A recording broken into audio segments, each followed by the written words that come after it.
제9가 신앙의 다음 단계에 이른 아브라함. 창세기 15장 1에서 7절을 보면 아브라함이 여호와를 믿습니다. 그러자 하나님이 이를 그의 의로 여기셨다고 합니다. 그냥 들을 때는 쉬운 것처럼 보이지만 상당히 어려운 상징이 함축된 이야기입니다. 이렇게 시작해 봅시다. 아브라함이 믿음으로부터 출발했다거나 하나님을 아는 차원에서 그의 여행이 시작된 것이 아니라는 사실을 앞에 두 과에 걸쳐 이미 설명했습니다.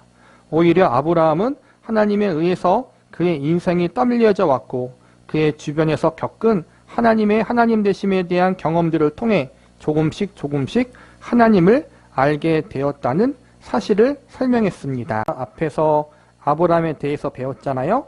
아브라함이 처음부터 믿음이 좋은 상태로 하나님께 부름받은 것이 아니라 믿음이 없는 상태에서 하나님께 부르심을 받았다. 즉 하나님의 부르심은 우리의 어떠함을 보고 부르신 것이 아니라 전적인 하나님의 은혜로 부르심이다라는 걸 배웠고, 믿음이란 것은 하나님이 만들어가게 하시는 것이다.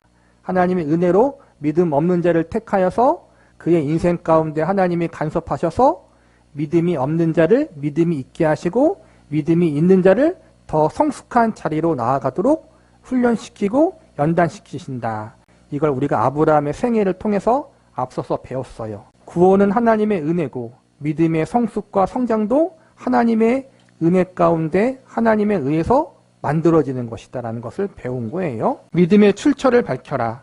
아브라함의 생애를 살펴보면서 창세기 15장에 들어와 조금 놀라운 사실이 있다면 드디어 아브라함이 하나님께 대꾸를 하기 시작했다는 것입니다. 그전까지 아브라함이 하나님께 그저 끌려다니기만 하면서 하나님이 이끌어가는 그의 인생길에 대해 어리둥절하고 있는 모습만 보였습니다. 그런데 14장에서 그가 하나님이 대단하신 분이라는 한 가지 사실을 알게 되고 나서는 그 하나님이 자기를 편들어주고 있다는 것을 근거로 감히 하나님을 앞세워 칼을 들고 일어났습니다. 그런데 15장에 오면 한 걸음 더 나아가 하나님과 대화를 나누는 진전된 관계에 들어가 있는 아브라함을 보게 됩니다. 이것이 15장에서 가장 중요한 사건입니다. 15장 2절에서 그가 이렇게 말합니다. 하나님이 나의 방패시고 하나님이 나의 상급이시라면 우리 집에서 기른 엘리에셀을 제 후계자로 축복해 주십시오. 감히 아브라함이 이렇게 말할 수 있는 것은 여태껏 진행된 그의 인생을 더듬어 볼 때 상당히 많이 변화된 태도입니다.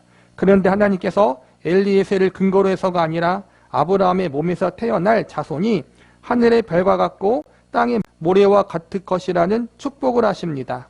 여기서 재밌는 것은 아브라함이 하나님의 약속을 믿는 것입니다. 우리가 믿음을 쉽게 이렇게 이야기할 수 있습니다. 그렇습니다. 아브라함이 하나님을 믿었지 않았습니까? 그러니까 하나님이 아브라함을 의롭다고 했겠지요. 그런데 이렇게 말하기 전에 살펴볼 것이 있습니다. 그 믿음이 아브라함에게서 나온 것인가의 싸움입니다. 어떻게 생각하십니까?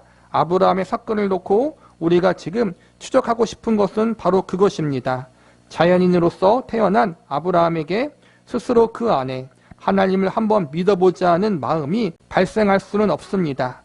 그것은 여태까지 여호와 하나님께서 이방신을 섬기고 이방신밖에 모르던 그의 고향과 친척집에서 아브라함을 불러내셔서 이상 중에 나타나시고 사건 속에서 역사하시고 그의 생애를 주장하사 발걸음을 지도하시고 인도하셔서 그에게 납득시킨 하나님의 설득 작업의 결과입니다. 이것이 창세기 15장에서 우리가 얻어야 할 가장 중요한 포인트입니다. 그 믿음은 아브라함이 하나님 앞에 꺼내놓은 믿음이라고 말하기보다는 하나님께서 아브라함에게 여태껏 만들어 오신 것의 결정체라고 보는 것이 훨씬 자연스럽습니다. 성경이 전하고자 하는 말씀이 바로 그것입니다. 우리가 믿음으로 구원을 받아요. 그런데 그 믿음의 출처, 믿음의 시작과 출발이 어디에서 만든가를 한번 보자라는 거예요. 아브라함의 예를 들었잖아요. 아브라함의 믿음의 출처는 아브라함 그 자신에게 있는 게 아니라 하나님께 있다는 사실을 우리가 계속해서 배웠어요. 저와 여러분도 마찬가지예요.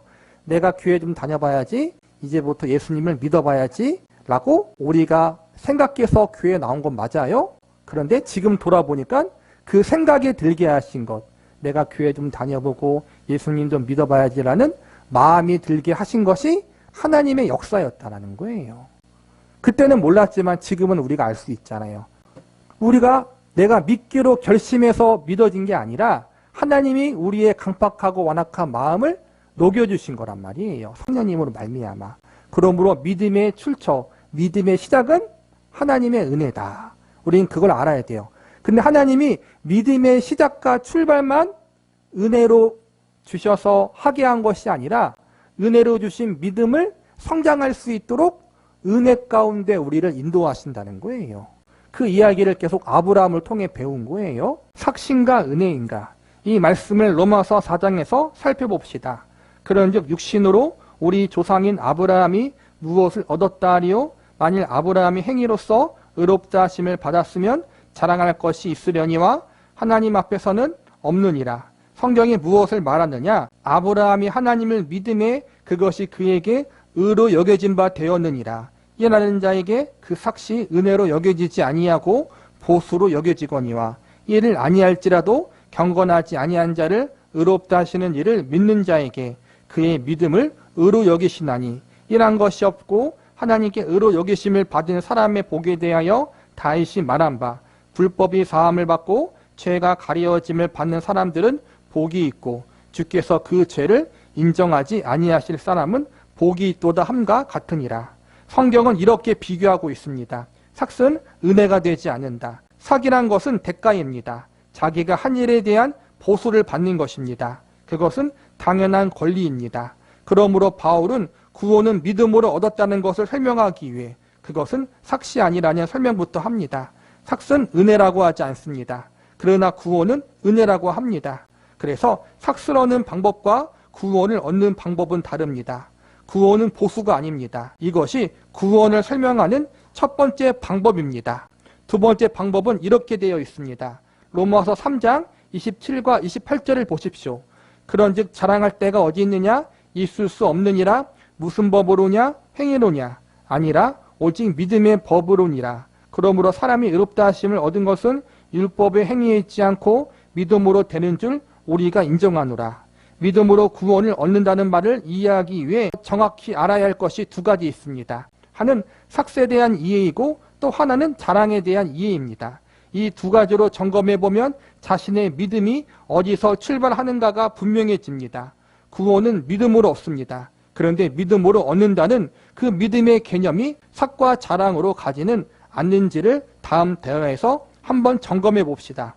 당신은 어떻게 구원을 얻었습니까? 믿음으로 얻었습니다. 저 사람은 왜 구원을 못 얻었습니까? 믿지 않아서 못 얻었습니다. 이 말이 삭실 수 있다는 것을 이해하십니까? 나는 믿었다는 근거가 있어서 구원이라는 결과가 당연히 주어지고 저 사람은 구원이 내려져야 할 근거인 믿음이란 것이 없기 때문에 구원을 못 얻었다고 쉽게 생각하지 마십시오. 그러면 그 믿음은 믿음이라는 단어를 썼음에도 불구하고 삭스의 법칙이 됩니다. 지금 이 대화가 틀렸다는 게 아니에요.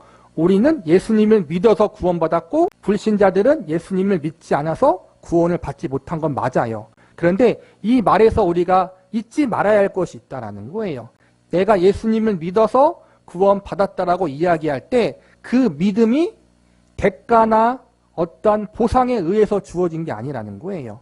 내가 잘해서 내가 결단을 해서 예수님을 믿었다. 그래서 내가 믿은 것이 조건이 되고 근거가 되고 보상이 되어서 나에게 구원이 왔다. 이렇게 이해하지 말라는 거예요. 앞에서 배웠듯이 내가 예수님을 믿을 수 있었던 것은 하나님의 은혜였다라는 거예요. 그래서 성경은 구원을 이야기할 때 삭시 아니다. 삭시 뭐냐면 일에서 받은 대가를 말하는 거예요. 월급을 말하는 거예요. 일당을 말하는 거예요.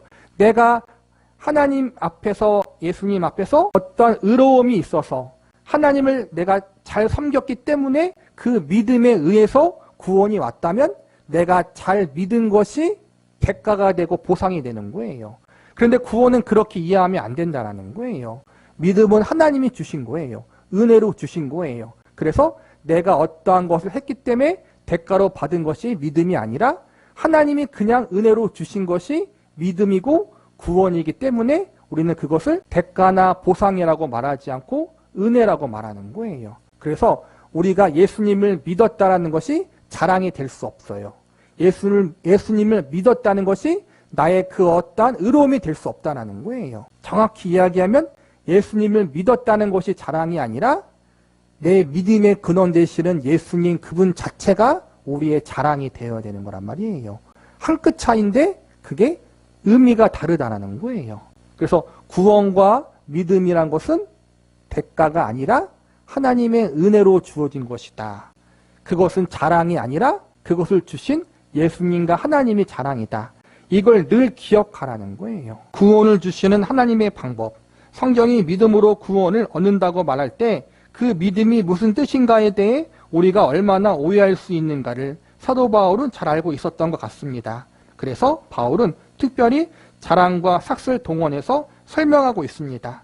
성경이 말씀하는 믿음이 자랑이나 삭스로 가지 않는 방법을 이야기하는 것입니다. 성경은 믿음이란 하나님의 구원을 주시려는 대상에게 조건을 찾지 않고 결과를 주는 방법이다라고 말씀하고 있습니다. 성경이 쓰는 단어가 얼마나 적합한가를 보십시오. 조건을 찾지 않고 결과를 주었기 때문에 구원은 은혜고 구원은 선물이라고 합니다.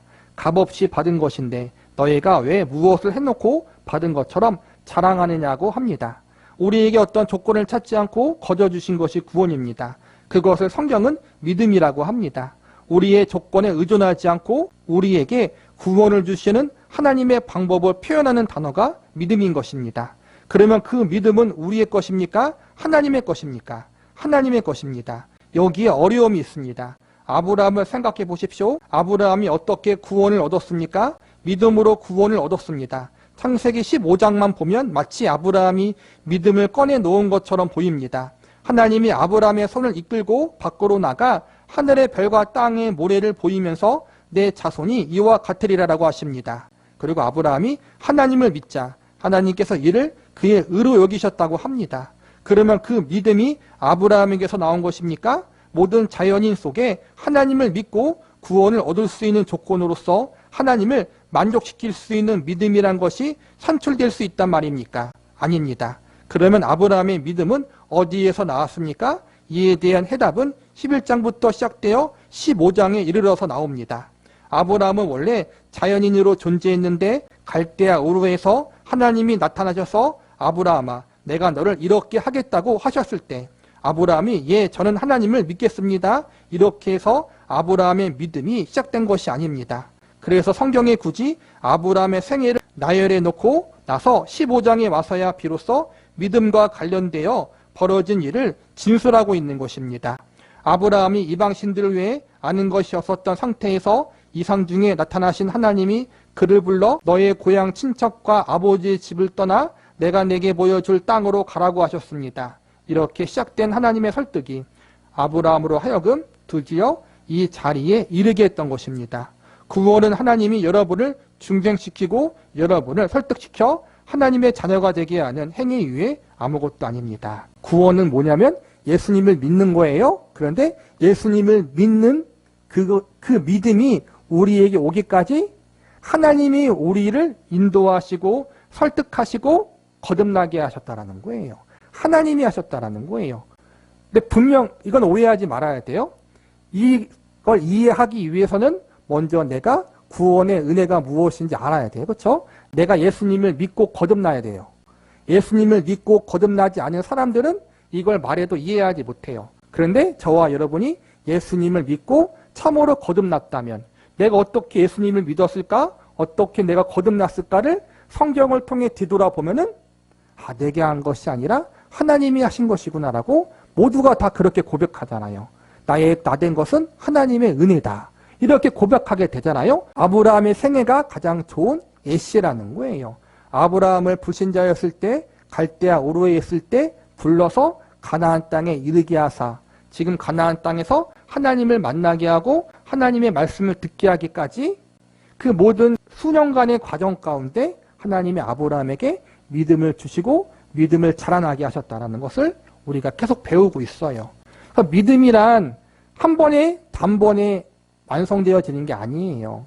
열심히 작정예배 드리고 부흥성에 가고 축복성에 가고 그렇게 해서 믿음이 만들어지는 게 아니라 우리의 삶의 모든 시간과 과정 속에서 하나님이 나를 간섭하셔서 시행착오를 겪게 해서 넘어지기도 하고 실패하기도 하고 작은 성공도 경험케 하고 그 모든 경험을 통해서 뭘 배우게 하는 거예요? 하나님이 아니면 안 되구나 라는 걸 배우게 하셔요. 그거를 초신자였을 때 하나님의 은혜가 아니면 안 되겠구나라는 것과 지금 여러분이 하나님의 은혜가 아니면 안 되겠구나라는 것은 분명히 성수의 차이가 있어요. 그리고 앞으로 10년 뒤에 또 죽음을 앞두게 되는 그 시점에서 하나님의 은혜가 아니면 저는 살아갈 수 없습니다라는 그 깊이는 분명히 다를 거예요. 같은 믿음의 내용이지만 그렇게 우리의 믿음을 성숙시키도록 하나님이 우리의 모든 인생 가운데서 일하고 있다는 것을 기억하라는 거예요. 그리고 우리 역시 그 하나님의 일하심에 응답하고 순종하는 책임이 당연히 필요하겠죠. 하나님은 가만히 우리를 놔두지 않으시니까. 그래서 구원은 하나님의 은혜고 하나님이 우리를 설득시키는 과정이다. 그렇게 표현하고 있는 거예요. 믿음이 먼저냐 구원이 먼저나. 그러면 여러분이 할 수 있는 것은 무엇입니까? 하나님께서 내게 이루신 것이 무엇인지 이해되는 날 내 입으로 주를 믿습니다라는 자발적인 항복의 고백을 하는 것입니다. 이것을 하나님은 우리에게 있었던 구원의 조건인 양 칭찬해 주십니다. 이 구원의 비밀은 무지무지 어려운 비밀입니다. 신비로워도 이렇게 신비로울 수 없습니다. 십자가는 하나님의 능력이요 하나님의 지혜입니다. 인간이 이해하고 인간이 납득할 수 있는 것이 아닙니다. 훨씬 그 이상의 것입니다. 그러면 우리가 이 문제에 대해 왜 이렇게 오해를 잘합니까? 단 하나의 이유 때문입니다. 인간은 모든 결과를 원인으로부터 추적해서 확인하는 습관을 갖고 있기 때문입니다. 인간은 어떤 결과를 확인할 때 현실로 확인하는 것이 아니라 원인을 확인함으로써 결과를 확인합니다. 구원이란 문제에 대해서도 인간은 자기의 결론을 확인하기 위해 원인을 그토록 확인하고 싶어 합니다.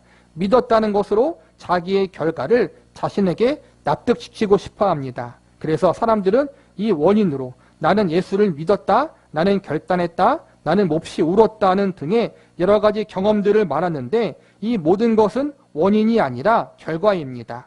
만약 여러분이 울며 회개의 기도를 했다면 거듭났기 때문에 울고 회개한 것입니까? 거듭나게 해달라고 그렇게 한 것입니까? 죄인이란 다른 뜻이 아닙니다. 하나님이 누군지 모르고 구원의 필요성도 모르는 장님, 잠자는 자, 사망한 시체를 가리켜 성경은 죄인이라고 말합니다. 구원에 관한 필요성을 알고 자기가 죄인인 것을 인식한 자를 마태복음 5장에서는 심령이 가난한 자라고 하며 그는 이미 복을 받은 자라고 말씀합니다. 회개는 구원받고 그의 영혼이 중생하며 하나님이 누군지를 아는 자에게만 일어나는 경험입니다. 내가 구원 얻었는가를 확인하기 위해 자신을 점검해보면 지옥에 가면 같이 천국에 갈 조건은 아무리 살펴봐도 없습니다.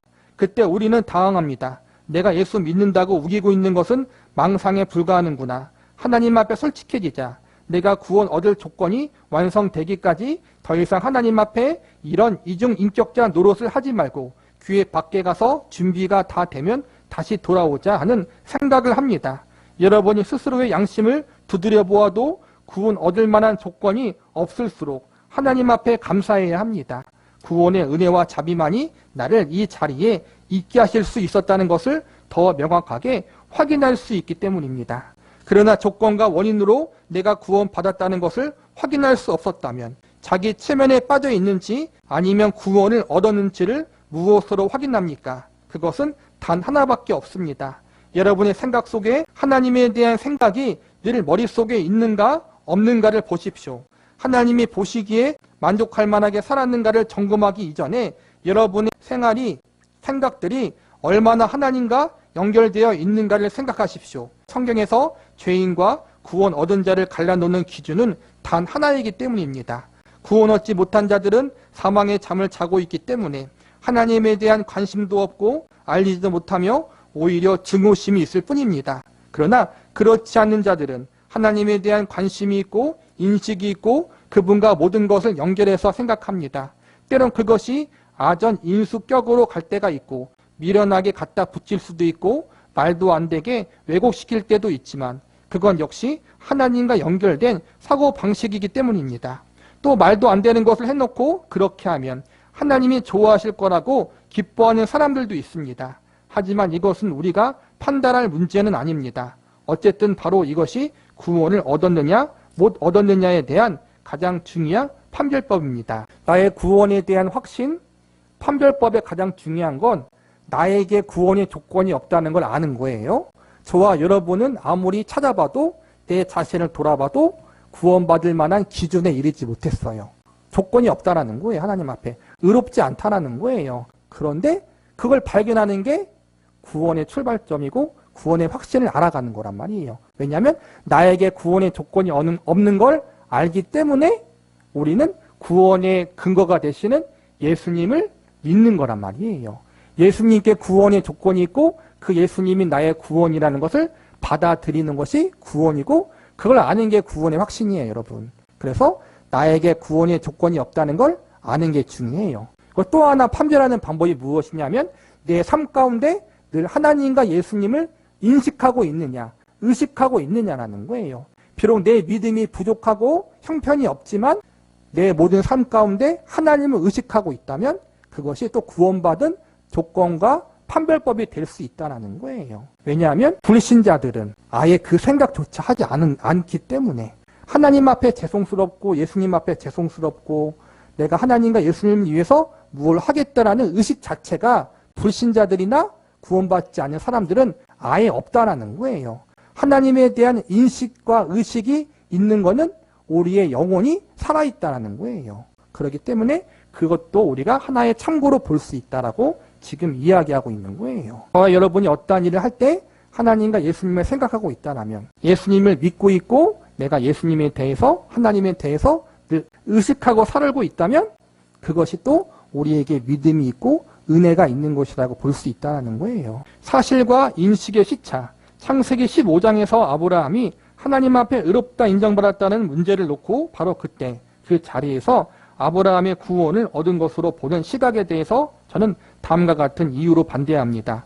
의로 인정함을 받았다는 것은 구원을 얻었기보다는 드디어 그가 하나님이 누군가를 알 만큼 인식하게 되었다고 보는 것이 더욱 적절합니다. 구원은 오히려 하나님이 그를 부르시는 갈대아 우르에서 이미 이루어진 것입니다. 구원을 얻은 방법에는 두 가지가 있는데 하나는 믿는 가정에서 태어나 별바른 큰 경험 없이 예수를 믿는 것이고 또 하나는 중간에 예수를 믿어 갑작스럽게 변화와 경험 속에서 예수를 믿는 것입니다. 후자가 전자보다 훨씬 더 구원의 확인에 명확하고 감격적이며 신이 납니다. 그러나 그러한 사람만이 구원을 얻은 것은 아닙니다. 전자도 구원을 얻습니다. 구원을 얻은 것과 그 구원이 자신에게 인식되는 것은 동일한 경험으로 나타나는 경우도 있고 차이가 있는 경우도 있습니다. 구원과 인식이 동일하게 나타나는 경우의 사람은 참으로 편합니다. 내가 어느 날 믿게 되었고 어느 날 예수님을 믿는 사람의 생애로 완전히 탈바꿈했는가 하는 것을 자신이 알 수 있습니다. 대표적으로 사도 바울이 그와 같은 경우인데 그는 다메섹 도상에서 예수 그리스도를 만난 후 삶이 급변합니다. 그러나 그렇지 않은 사람들도 있습니다. 예수를 만났는데 불구하고 물에 물 탄 듯한 별 차이가 없습니다. 그래서 이들은 나는 아닌가 하고 하나님을 떠났다가 다시 돌아오는 방법을 택하기도 합니다. 타락을 해봐서 하나님이 간섭을 하시는지 안 하시는지를 확인하는 것입니다. 타락한 것을 하나님이 두들겨 패시면 너무나 감사해하면서 돌아옵니다. 이것은 우리나라 사람들에게만 있는 구원 확인법입니다. 아주 몹쓸 방법입니다. 우리가 믿기로 결단을 한다, 예수 그리스도를 영접한다고 말하는 것은 구원을 얻은 사람이기 때문에 쓰는 단어들입니다. 또한 믿지 않은 사람들 향해서도 그렇게 말할 수밖에 없습니다. 우리는 15장의 사건에서 아브라함이 여기까지 와서야 하나님께 이만큼 설득당하고 하나님이 일으키셔서 그의 영혼이 이 정도의 자리에까지 왔구나 하는 것을 알아야 합니다. 그리고 이것은 아브라함을 인도하신 하나님께서 이 사건을 우리에게 제시하시고 동일한 방법으로 우리를 부르신다는 것에 대한 증거입니다. 여러분은 어떻게 구원을 얻었습니까? 여러분이 믿어서 얻은 것이 아니고 하나님이 여러분을 이 자리에까지 끌어다 놓으셨습니다. 그래서 어느 날 여러분이 주여 제가 주를 믿습니다라고 외치게 된 것입니다. 구원을 인식하는 방법이 두 가지가 있다는 거예요. 보통 어떠한 특별한 계기를 통해서 크게 회개하고 예수님을 믿는 경우가 있어요. 보통 중간에 예수님을 믿는 사람들이고 이제 어떤 사람들은 분명히 예수님을 믿지만 특별한 체험이 없고 특별한 회심에 대한 경험이 없을 때가 있어요. 내가 언제 예수님을 믿기로 결심하고 언제 내가 예수님을 만났지? 내가 언제 크게 회개했지?